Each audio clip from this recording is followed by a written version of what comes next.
नमस्कार, मैं लोकेश कुमार पारकर, प्राचीन भारतीय इतिहास, संस्कृति एवं पुरातत्व का शोधार्थी। आप सबका स्वागत करता हूं हमारे YouTube चैनल वाचिक परंपरा में। आज हम जिस व्यक्ति से मुलाकात करने वाले हैं वो राजिम के जाना पहचाना जो है वो व्यक्ति है तुषार कदम जी जो है वो बजरंग दल के वर्तमान में प्रांत सुरक्षा प्रमुख हैं। इसके अलावा आरएसएस प्राथमिक वर्ग शिक्षित हैं। पूर्व में बजरंग दल जिला संयोजक, बजरंग दल के जो है वो संयोजक रहे हैं। राजिम विभाग, गरियाबंद, धमतरी, महासमुंद तीनों जिला मिला के। इनके जो पिताजी हैं वो जे.एन. कदम जी भूतपूर्व सैनिक रहे हैं और माता जी जो है वो स्वर्गीय श्रीमती उत्तरा कदम जी है जो शिक्षिका थी। और अभी जो है वो माता जी का जो है स्वर्गवास हुआ है। व्यक्तिगत रूप से मैं भी उनसे परिचित था। बहुत ही शालीन और बहुत बेहतरीन महिला थी। और उसके अलावा उन्होंने जो शिक्षा दीक्षा जो है तुषार कदम जी को दी है, वो तुषार कदम जी के व्यक्तित्व में वो चीज़ें झलकती है, उनकी माता का जो संस्कार है। आज हम तुषार कदम जी से राजिम के अलग अलग विषयों पे चर्चा करेंगे। उसके अलावा राष्ट्रीय मुद्दों पर भी विस्तृत रूप से चर्चा करेंगे और राजिम में जो राजनीतिक, सामाजिक और सांस्कृतिक जो परिवेश रहा है और अभी आने वाले समय में हो सकता है काफ़ी बदलाव देखने को मिले, वो सब सारे मुद्दों पे हम तुषार कदम जी से आज चर्चा करेंगे। तुषार कदम जी अभी हमें व्यक्तिगत रूप से परिचय देंगे। इसके अलावा और भी जो जानकारियां हैं वो तुषार कदम जी हमको देंगे। तुषार जी अपने बारे में कुछ व्यक्तिगत जानकारियां दीजिए। मेरे बारे में आपने जितना भी बताया है वो पर्याप्त है। इसके अलावा बस यही कहना चाहूँगा कि इस पावन राजिम धरा में मेरा जन्म हुआ और स्कूली शिक्षा भी यहीं नवापारा में सरस्वती शिशु मंदिर में मेरी हुई है शुरू से। और मेरी पूरी स्कूली शिक्षा सरस्वती शिशु मंदिर में ही हुई है और स्थानीय नवापारा और राजिम क्षेत्र के और आसपास के क्षेत्र के ही लोगों के साथ मेरा जीवन जो है वो यहाँ तक पहुँचा है। राजिम जो है मूल रूप से पूरे भारत में, छत्तीसगढ़ के साथ साथ पूरे भारत अपने श्री संगम, जैसे अभी लोग त्रिवेणी संगम हम बोल देते हैं, परंतु उसका जो नाम है वो श्री संगम ऐसा एक शब्द है जो यहाँ नदी के बीच में जो कुलेश्वरनाथ महादेव है, वहाँ जो शिलालेख है उसमें जो उस शिलालेख में जो लिखा गया है उसमें से सिर्फ एक ही शब्द जो है वो पठनीय है, वो है श्री संगम। और आप तो जानते ही हैं और सभी को बता दो, श्री संगम का अर्थ होता है जहां पर श्रीकंठ अर्थात भगवान शंकर अर्थात शैव परंपरा और श्री वत्स अर्थात भगवान विष्णु अर्थात वैष्णव परंपरा, इन दोनों परंपराओं का जहां पर संगम, उस क्षेत्र को, उस स्थान को श्री संगम कहते हैं। ये राजिम का एक पुरातात्विक, धार्मिक, एक राजनीतिक रूप में भी आप इसे देख सकते हैं, क्योंकि जो अभी वर्तमान व्यवस्थाएं हैं जो भी अभी हम देख रहे हैं, इससे जब हम पहले की अवस्था में जाते हैं तो वहाँ पर शैव और वैष्णव संप्रदाय के बीच में कहीं ना कहीं बहुत ज्यादा टकराव की स्थिति, मतभेद की स्थिति रही। शास्त्रार्थ और कई मतों में दोनों के बीच में बहुत भेद रहे। परंतु राजिम जो क्षेत्र है, जो वहाँ श्री राम जी के भी आगमन का हमें प्रमाण मिलता है और इसके साथ ही ये जो हमारा जो पंचकोशी का जो क्षेत्र है जिसका केंद्र बिंदु राजिम है, उसमें शैव परंपरा में पंचकोशी का जो अवधारणा है वो केवल आपको पूरे भारत में, छत्तीसगढ़ में और राजिम में ही बस इस प्रकार का आपको देखने को मिलेगा। तो इस प्रकार से राजिम जो है वो धार्मिक और आध्यात्मिक दृष्टि से और उसके साथ साथ राजनीतिक दृष्टि से भी एक संगम का क्षेत्र है। प्राकृतिक रूप से भी यहाँ पर नदियों का संगम होते ही, विचारधाराओं में भी हम यहाँ पर लोगों को विभिन्न प्रकार की विचारधाराओं के, जैसे कि हम देख सकते हैं कि आप वैष्णव शैव के साथ साथ हमको जैन परंपरा के भी यहाँ पर प्राचीन यहाँ पर हमको उत्खनन में प्राप्त हुए अवशेष मिल जाते हैं कि यहाँ जैन परंपरा भी, बुद्ध की परंपरा, बौद्ध परंपराएं भी यहाँ थी। और ये सारी परंपराएं एक साथ एक जगह में काफी वर्षों से जो है चली आती है। एक संगम क्षेत्र है और केवल इतने ही व्यापारिक दृष्टि से भी प्राचीन काल से यहाँ क्योंकि जलमार्ग हुआ करता था, इसलिए व्यापारिक प्रमुख जलमार्ग का क्षेत्र था। और आध्यात्मिक दृष्टि से भी, धार्मिक दृष्टि से भी और राजनीतिक दृष्टि से भी, क्योंकि राजिम जो है वो जैसा कि पुराना हमारा राजिम का जो इतिहास, उसके अनुसार कभी उड़ीसा के राज्य में, कभी हम बस्तर के राज्य में, कभी कांकेर के राज्य में, इस प्रकार अलग अलग शासन पद्धतियों का भी एक क्षेत्र रहा है, संगम रहा है। राजिम के संबंध में मैं आपसे जानना चाहूंगा कि मराठाओं को लेके राजिम में जो है मराठाओं का जो जमींदारी प्रथा रहा है या मराठाओं का जो आगमन है उनके, उसके बारे में आपको कुछ जानकारियाँ हों? इस विषय में ज़्यादा तो मुझे जानकारी केवल इतनी जानकारी है कि जो मराठा सेनापति बिंबाराव जी भोसले, जो कि नागपुर से छोटा नागपुर अर्थात मालवा के क्षेत्र में जा रहे थे, तब उन्हें पता चला कि यहाँ कुछ मुस्लिम जो इन्वेडर्स मतलब आक्रमणकारी वो लगातार राजिम की ओर बढ़ रहे थे, क्योंकि उन्हें पता चला कि यहाँ पर एक बहुत बड़ा मंदिर है और धन आने से परिपूर्ण एक व्यापारिक क्षेत्र है। यहाँ पर आसपास बहुत खेती होती है, बहुत ही संपन्न समृद्धशाली क्षेत्र और शांत क्षेत्र रहा है हमेशा से। तो इस ओर लगातार मुस्लिम आक्रांता बढ़ रहे थे, ऐसा बताया जाता है कि इतिहासकारों का ऐसा मानना है कि जो राजिम में जो सती मंदिर जो हम देखते हैं, ये सती मंदिर राजिम के जो लोग विभिन्न उस समय जो यहाँ रहते थे, उन अलग अलग समाज की महिलाएं जो है वो सती होने की स्थिति में पहुंच चुकी। सती मंदिर कौन सा? ये जो राजीवलोचन मंदिर प्रांगण में भी 2-3 सती मंदिर है, और उसके आगे गुप्ता परिवार का सती मंदिर है, श्रीवास्तव परिवार का सती मंदिर है, और उधर औसरिया परिवार का जो एक सती मंदिर है। इस प्रकार ये सती मंदिर है राज्य में। तो इनका भी इतिहास ऐसा बताते हैं, पर यहाँ भी सती से संबंधित घटनाएं घटी हुई। हाँ, जैसा कि महारानी पद्मिनी के बारे में हम देखते हैं कि महारानी पद्मिनी सती हुई थी अपने सतीत्व की रक्षा के लिए। तो जब राज्य में मुस्लिम आक्रांताओं का आक्रमण होने वाला था, तो यहाँ की सेना छोटी थी, जो राज्य में जो स्थिति थी उस समय की सेनाएं छोटी थी, तो यहाँ की महिलाओं ने अपना सती होकर के अपना बलिदान दिया और जो पुरुष जो है वो युद्ध में गए। उसी समय जब मराठा सेना जो जा रही थी, उसे पता चला कि यहाँ पर मुस्लिम आक्रांता आ रहे हैं, तो वो इस मंदिर को, राजीवलोचन के मंदिर को बचाने के लिए और इसको संरक्षित करने के लिए वो जो रास्ते से धमतरी के क्षेत्र से वो इस ओर आया और यहाँ से मुस्लिम आक्रांताओं को यहाँ से आगे भगाया। और ऐसा कहते हैं कि बिंबाराव जी भोसले उस युद्ध में उन आक्रमणकारियों को उड़ीसा तक के तो भगा दिया, पर तो इस बीच में वो बहुत घायल हो गए और इस कारण बार के आगे क्षेत्र में सोनाखान के आसपास एक गांव है, वहाँ उनका देहावसान हो गया। वहाँ पे उनका शायद चबूतरा बना हुआ है अभी वहाँ पे मराठा जो नागपुर के राजा जो आए थे वो राजिम के जो मराठा समाज है वो वहाँ पे मराठा समाज गए थे और नागपुर के जो राजा थे उनको बुलाया गया था, वो भी वहाँ पर अपने पूर्वज के देखने के लिए आए। तो बिंबाराव भोसले जी के समय से ही आप लोग जो है मराठा परिवार जो है वो राजिम में आया और यहाँ की शासन व्यवस्था को महाड़िक परिवार के देख रहे थे। राजिम की जो बाकी व्यवस्थाएं थी ये किया जाता, वो सारी व्यवस्थाएं वो देखते थे। राजा बिंबाराव जी जब राजिम मंदिर को बचाते हुए इस प्रकार जब वो राजिम आए, तो तर्री का जो क्षेत्र है, नवापरा के आगे का क्षेत्र, वहां से वो पैदल आए और नदी में स्नान किया और वहां से स्नान करके राजीवलोचन मंदिर दर्शन करने के लिए आए। तो उस समय के जो पुजारी थे उन लोगों ने उनके सम्मान में राजीवलोचन भगवान के जी का जो है वो श्रृंगार जो है तब से पेशवा पगड़ी राजीवलोचन भगवान को पहनाए। पेशवा पगड़ी मतलब जो कब होता है ये पेशवा पगड़ी विशेष आपको दशहरे के समय, दिवाली के समय विशेष मराठा जो है मराठा पगड़ी है वो रथ पुजारियों के द्वारा मराठा परिवार ही देते, मराठा समाज उनको मराठों के सम्मान में अच्छा भगवान को पुजारियों के द्वारा पेशवा पगड़ी जो है वो पहनाया जाता है।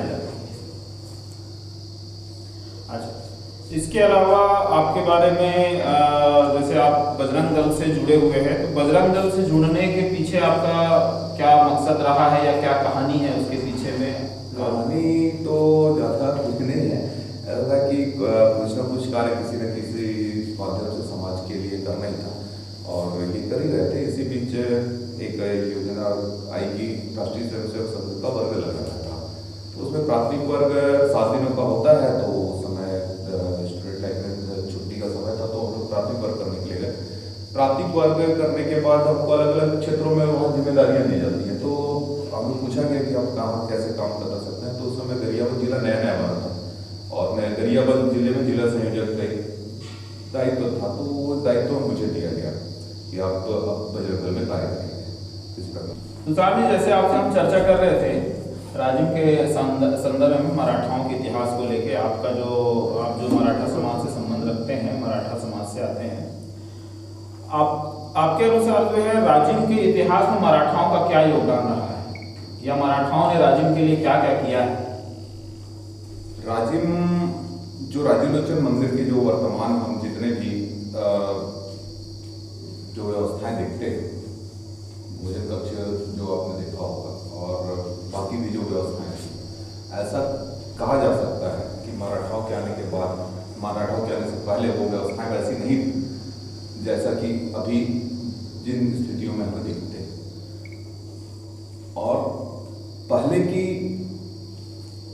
जो व्यवस्थाएं थी, मतलब मराठाओं के आने के पहले यहाँ एक किस प्रकार की शासन व्यवस्था थी, इसका भी किसी प्रकार का कोई उल्लेख राजिम में किनका शासन रहा, किनका नहीं था, इस प्रकार का भी कोई ज्यादा क्षेत्र रहा है, इसकी तो जानकारी मिला है, लेकिन प्रॉपर यहाँ पे किसी ने राज किया है, व्यवस्थित एक सामाजिक दृष्टि से और राजनीतिक और आर्थिक दृष्टि से राजिम के आसपास के क्षेत्र की कोई व्यवस्था ऐसे हमको नजर में नहीं आती है मराठाओं के आने से पहले। ये बहुत बड़ा व्यापारिक केंद्र था, परंतु यहाँ किसी का शासन नहीं था। मतलब कोई राजा जो है यहाँ पे बैठ के शासन बैठ के उसका जो है वो राजपाट यहाँ से संचालित नहीं, वो कहीं और पे बैठ के यहाँ पे कांकेर के राजा ने यहाँ राज किया, कभी उड़ीसा के राजाओं ने यहाँ पर राज किया, और कभी बस्तर के या आंध्र के जो काकतीय परिवार उस तरफ के, तो उन्होंने यहाँ तक आपके अनुसार ये है कि मराठाओं ने जो है वो यहाँ पे रह के शासन किया, रह के शासन किया है, और यहाँ की सामाजिक आर्थिक राजनीतिक व्यवस्था जो सुदृढ़ किया है, उसको सुदृढ़ किया है।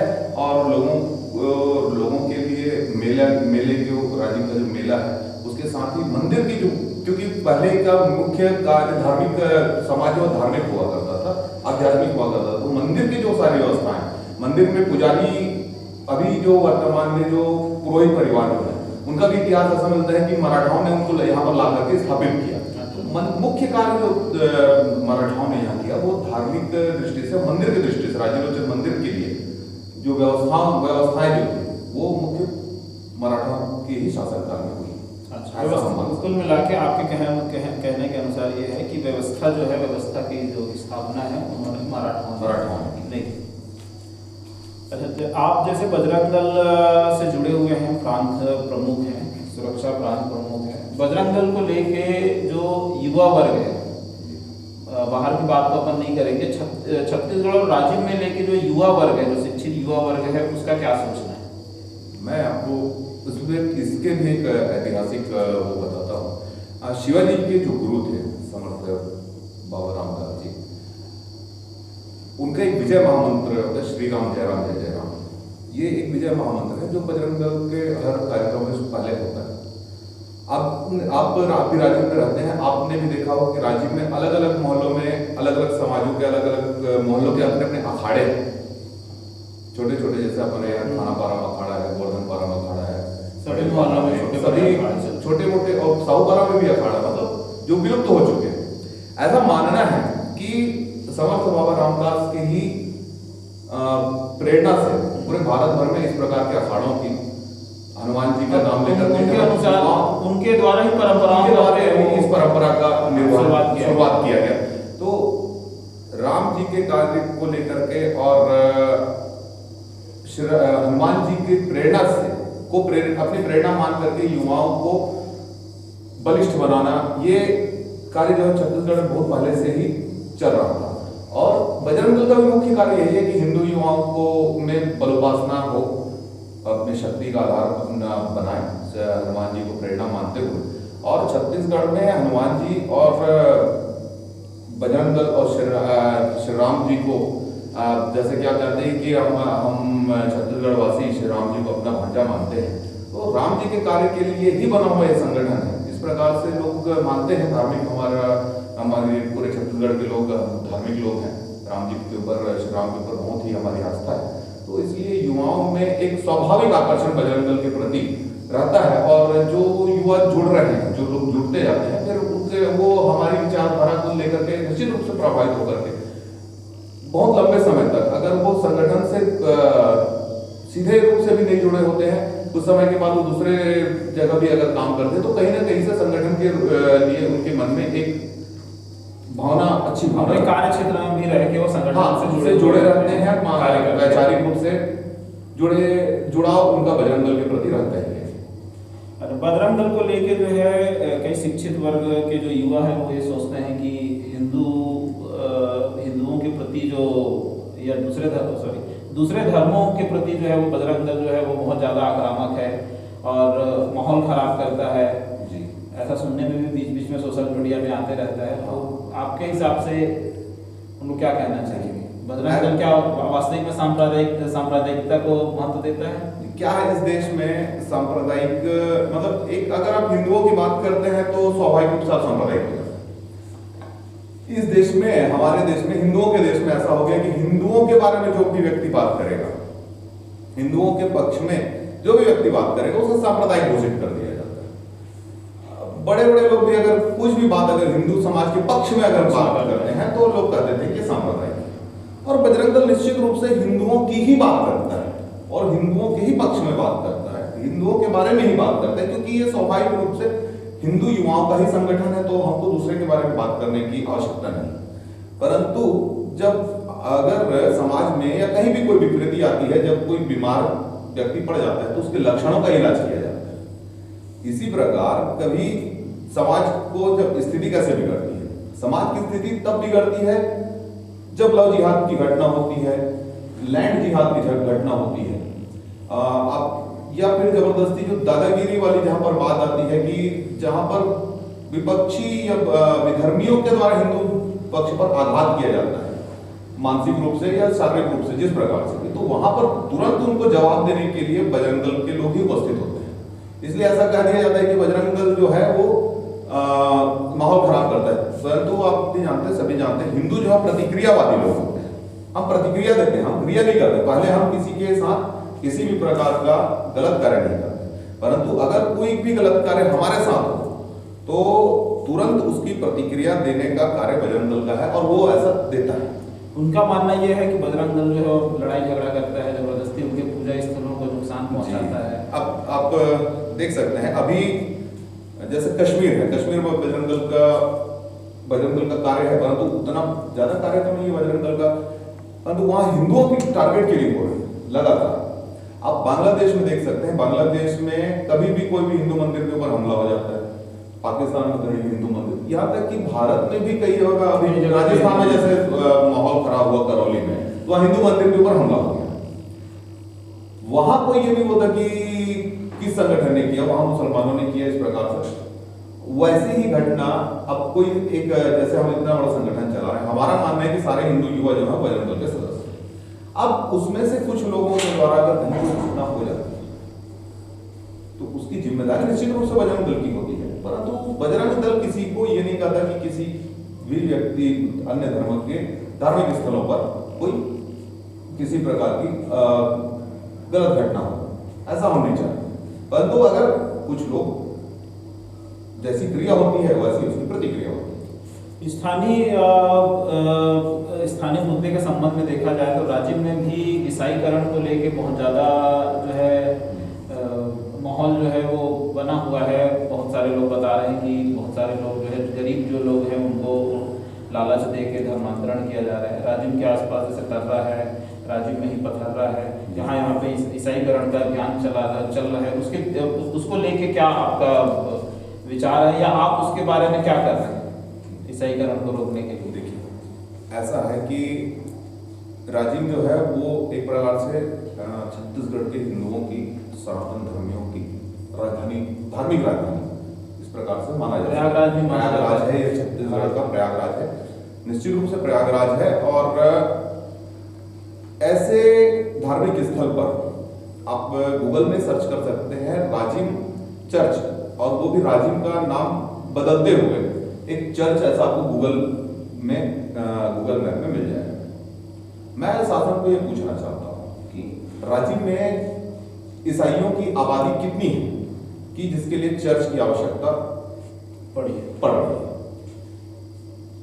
अगर वो यहाँ ईसाइयों की आबादी है तो शासन को उसको बताना चाहिए कि यहाँ कितने ईसाई हैं जिनके लिए चर्च की आवश्यकता है, और अगर राज्य में ईसाई नहीं है तो फिर यहाँ चर्च की क्या आवश्यकता है। तो ये जो लोग धर्मांतरण करवा रहे हैं, ये लोग पीछे से धर्मांतरण करवा रहे हैं, इनमें इतनी हिम्मत नहीं है कि सामने आकर के धर्मांतरण करवाएं। ये लोगों को बरगला रहे हैं। किस संबंध में? मतलब पैसे के संबंध में, पैसे से, अब जादू टोने के। तुषार जी, जैसे हम राज्य में युवाओं को बजरंग दल के संबंध में आपसे चर्चा कर रहे थे कि युवा जो है बजरंग दल से कैसे जुड़े, या आपके साथ जितने लोग जुड़े हैं उनके अंदर बजरंग दल के प्रति या हिंदू सनातन धर्म के प्रति क्या एक सोच है, क्या विचारधाराएं हैं, और आगे जो युवा वर्ग है उसको आप अपने साथ कैसे जोड़ना चाहते हैं? बजरंग दल अपने आप में कोई स्वतंत्र संगठन नहीं है। बजरंग दल जो है वो विश्व हिंदू परिषद के युवाओं की इकाई। विश्व हिंदू परिषद जो है वो विश्व भर के, पूरे विश्व के, दुनिया के लगभग 90 से अधिक देशों में विश्व हिंदू परिषद जो है वो कार्य करता है, और हिंदू युवाओं को संस्कारवान बनाना, उनको सुरक्षा देने और करने के लायक बनाना, और उनको हिंदू समाज की सेवा के लिए प्रेरित करना, ये कार्य जो है वो बजरंग दल करता है। राष्ट्रीय स्वयंसेवक संघ के ही द्वारा यह जो है वो पूरा कार्य जो है वो किया जाता है। तो इस प्रकार से विश्व हिंदू परिषद, राष्ट्रीय स्वयंसेवक संघ, बजरंग दल और अन्य जो अनुषांगिक संगठन हैं, इन संगठनों के द्वारा कहीं ना कहीं सब सारे समाज से संपर्क रहता है। किसी न किसी व्यक्ति के द्वारा किसी न किसी हमारे संगठनों का संपर्क रहता है।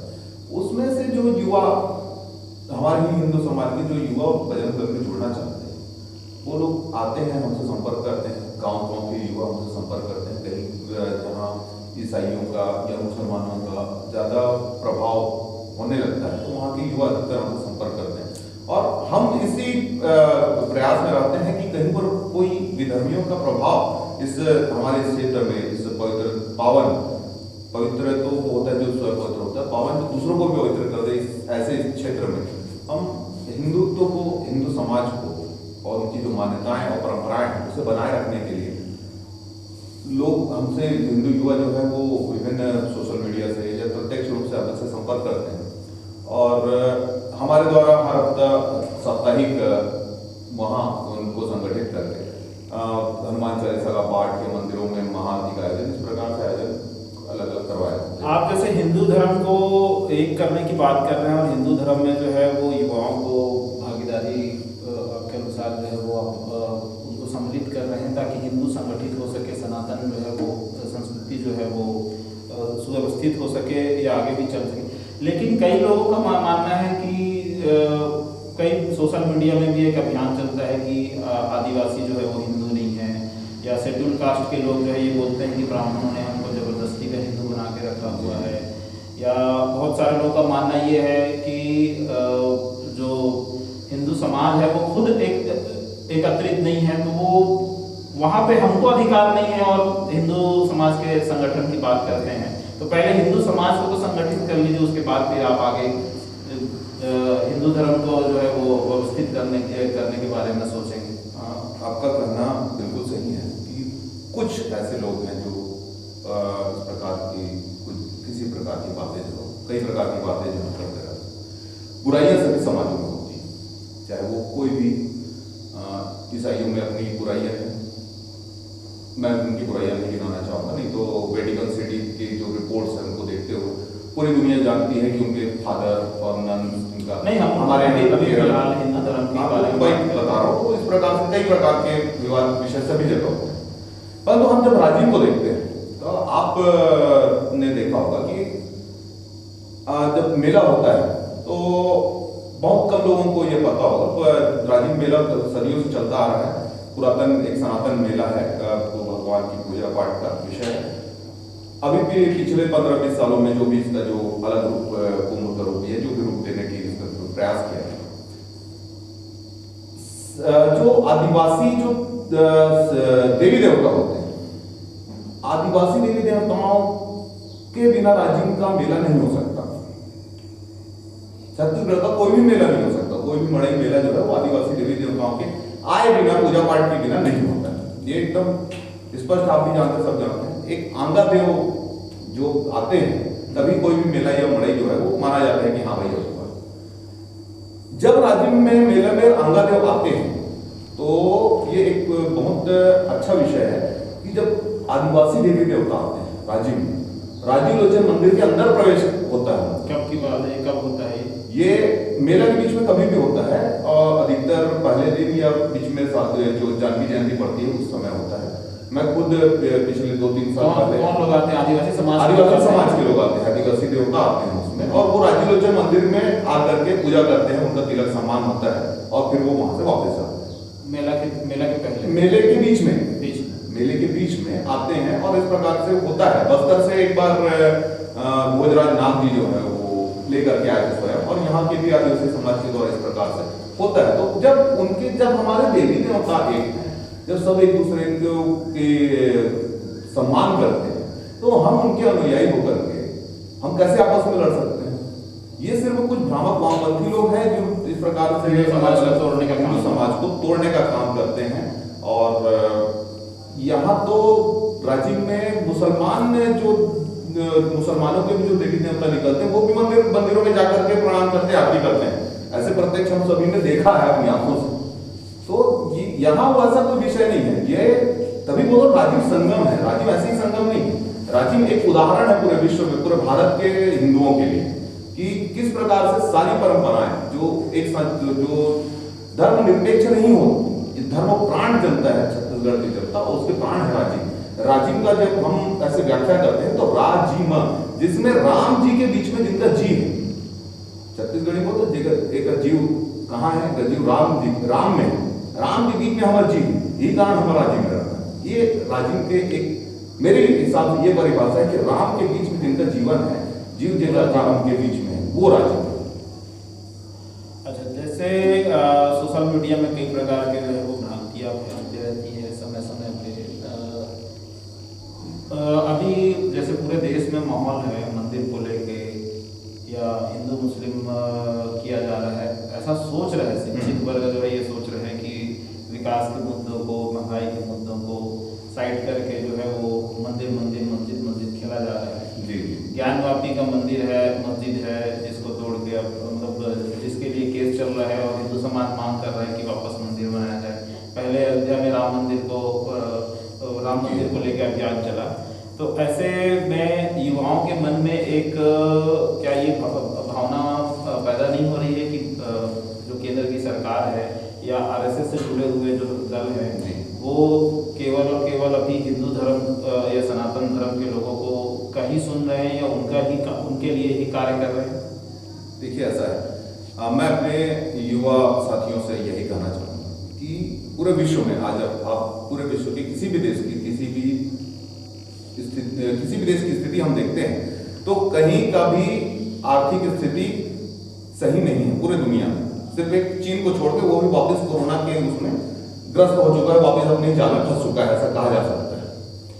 तो ये जो स्थिति विश्व में है आर्थिक रूप से, उसमें भी भारत की स्थिति बहुत अच्छी है। ऐसा MNF और बहुत सारे जो अंतर्राष्ट्रीय संगठन, उनका कहना है कि भारत बहुत अच्छा रिकवर कर रहा है, क्योंकि बहुत वर्षों बाद ऐसी सरकार है हमारे पास जो हिंदुओं के वोट से हिंदुत्व के लिए हिंदूवादी विचारधारा के लोगों के द्वारा।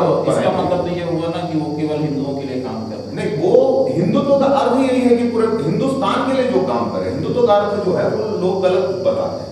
Hindutva is way of life, ऐसा सुप्रीम कोर्ट ने कहा। ये हमारे जीवन की पद्धति है।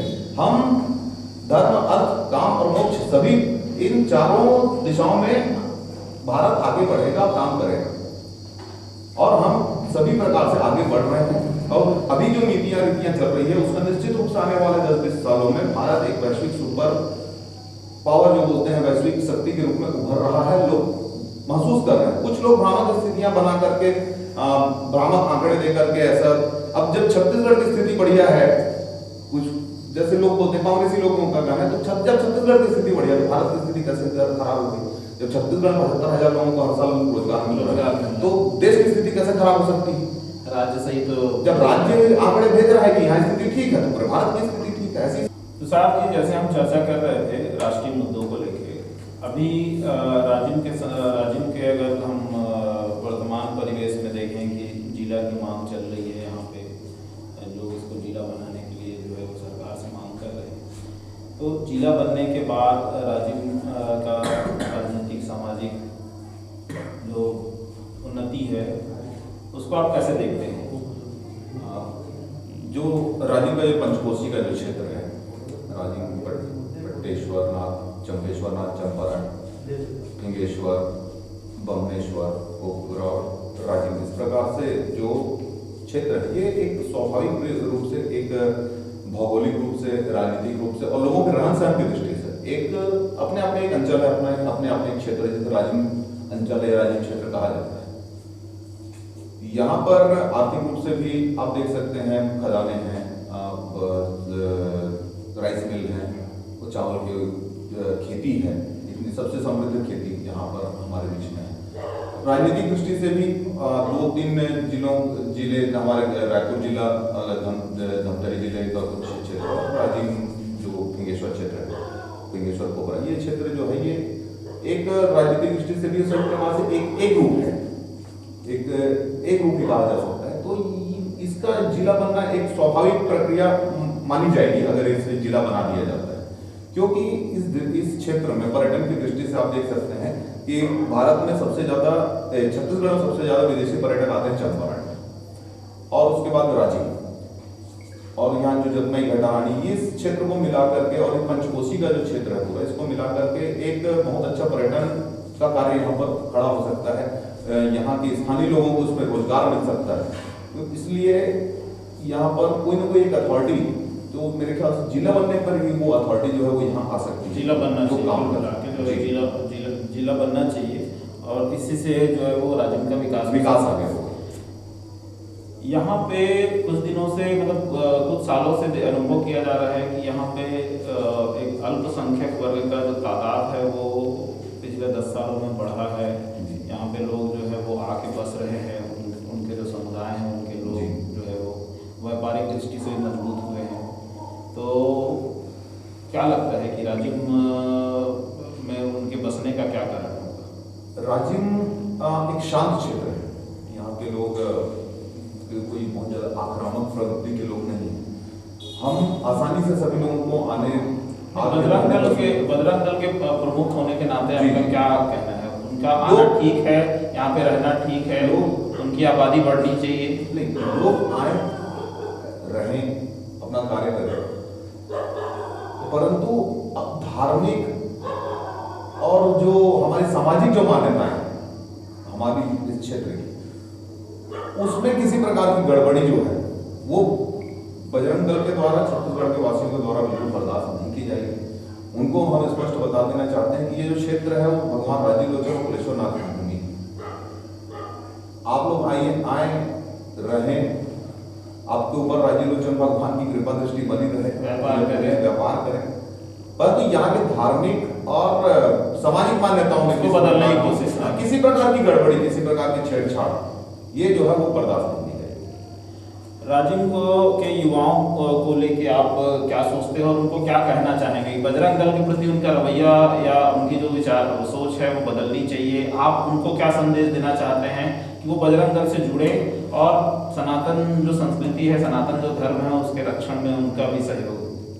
राजिम नगर का लगभग हर परिवार जो है वो किसी न किसी रूप से अपने सदस्यों के द्वारा बजरंग दल से, विश्व हिंदू परिषद से जुड़ा हुआ है। राजिम के सारे युवा जो हैं वो हमारे भाई हैं, सारा पूरा हिंदू समाज जो है वो एक परिवार के रूप में राजिम में निवास करता है। मेरा इनसे यही अनुरोध है कि आज तक जो भी हम किए हैं हिंदुत्व के लिए कार्य, बजरंग दल के लोग, बजरंग दल के कार्यकर्ताओं के द्वारा, आप शारीरिक रूप से, मानसिक रूप से, आने वाला समय जो है वो बहुत विकट परिस्थितियों से घिरा हुआ हिंदू समाज अपने आप को पा रहा है। युवाओं से यही अनुरोध है कि शारीरिक रूप से, मानसिक रूप से आप अपने समाज के लिए सर्वस्व न्यौछावर कर सकने की स्थिति में आने वाले हैं। आप लोगों को तैयार होना ही पड़ेगा। अगर हिंदू युवा जो है वो तैयारी में नहीं रहेगा, तैयार नहीं रहेगा, तो कश्मीर, बंगाल, इस प्रकार से जो स्थितियां हैं केरल में, वैसी स्थिति छत्तीसगढ़ में भी हो सकती है। आने वाला समय बहुत निकट है। आप सभी को शारीरिक मानसिक रूप से अपनी परंपराओं का, अपने इतिहास का संरक्षण करने के लिए आर्थिक, सामाजिक, मानसिक सभी प्रकार से आप लोगों को तैयार होना पड़ेगा। और राजिम और इसकी जो परंपराएं हैं उसको अक्षुण्ण बनाए रखने के लिए आप सभी का सहयोग बहुत आवश्यक है। आप सभी को सभी प्रकार से तैयार रहना पड़ेगा। बस यही कहना चाहूँगा। शासन और राजनीतिक जो व्यक्ति हैं उनको छोड़ करके हमें अपने स्वयं के बल पर राजिम क्षेत्र के जो निवासी हैं उनको अपने बल पर पे खड़े होकर के काम करना पड़ेगा। ये थे तुषार कदम जी, सुरक्षा प्रमुख प्रांत के।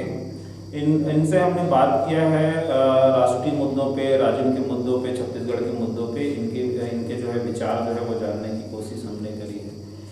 आज बस इतना ही। अगली बार जो है वो हम किसी और राजिम के ऐसे ज्वलंत मुद्दों पे चर्चा करेंगे किसी एक और खास व्यक्ति के साथ में।